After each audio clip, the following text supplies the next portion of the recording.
С краткого инструктажа и напутственных слов министр по делам гражданской обороны и чрезвычайных ситуаций Иса Татиев открывает трехдневные региональные соревнования «Лучшая команда поисково-спасательных отрядов».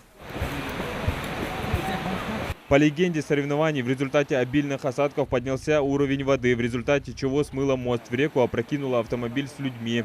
На место происшествия каждая группа по очереди должна провести поисково-спасательную операцию. Первой идет группа РШИ. Течение очень быстрое, но опыт есть, так, думаем, справимся. Подготовив лодку, они спустились вниз по реке к месту ЧС. При помощи гидравлических ножниц из автомобиля успешно извлекли двух пострадавших. Оказав первую помощь, понесли их наверх. Первый этап учений для спасателей прошел успешно. Команда РШИ прошла, контрольное время было 30 минут. Команда прошла за 7 минут 35 секунд. Так, оказана пострадавшему первая медицинская помощь. Был деблокирован безопасное место. Как понял прием. Дальше надо соорудить для пострадавших переправу на другой берег реки. Моста нет, придется спасателям использовать канаты. На все про все у отрядов есть 30 минут. Сейчас карабулакская команда готовится к старту второго этапа. Сейчас мы доставили одного человека, сейчас переправить. Но со мной ребята в первый раз участвуют. Их надо учить. Вот эти первые. С колледжа поступили, вот они работают с ними. Это самая молодая команда вот здесь, из 5 команд. Вот эти студенты у меня работают. Ну как они справятся? На 50% они уже справились, я думаю. Сейчас справятся они. Используя все силы для достижения цели, карабулакский поисково-спасательный отряд не укладывается по времени и выбывает из соревнований. Группа РШИ и Малгобекский Тарко успешно выполняют задания и переходят на следующий уровень. Дальше их ждет сложная миссия. Один из самых сложнейших элементов горной подготовки – это переправа пострадавшего. Здесь, как вы видите, вот они на скалах станции стоят. Подъем пострадавшего, переход по горизонтали и подъем пострадавшего на полиспасе наверх. И спуск пострадавшего с фиксацией.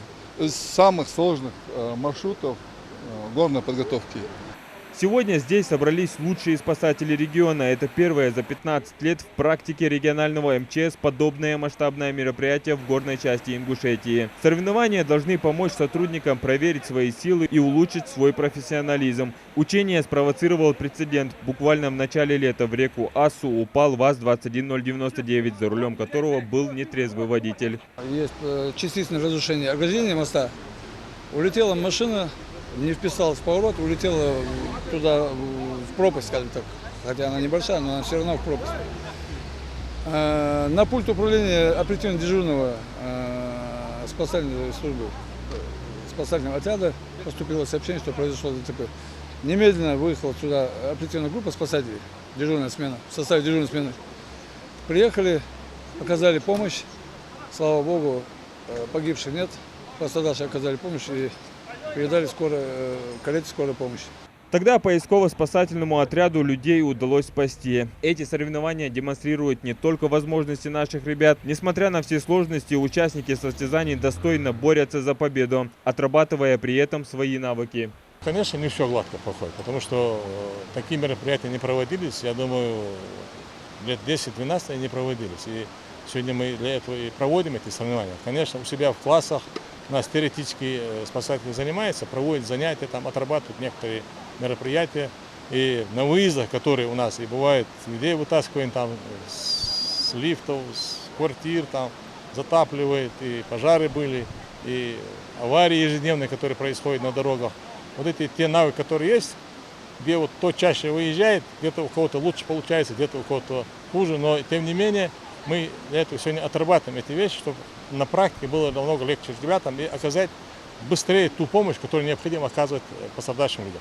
Участники команд показали слаженные и отработанные многолетней практикой действия. По итогам соревнований участники будут награждены кубками и медалями. Адам Гулоев, Асхаб Билакиев, Новости 24.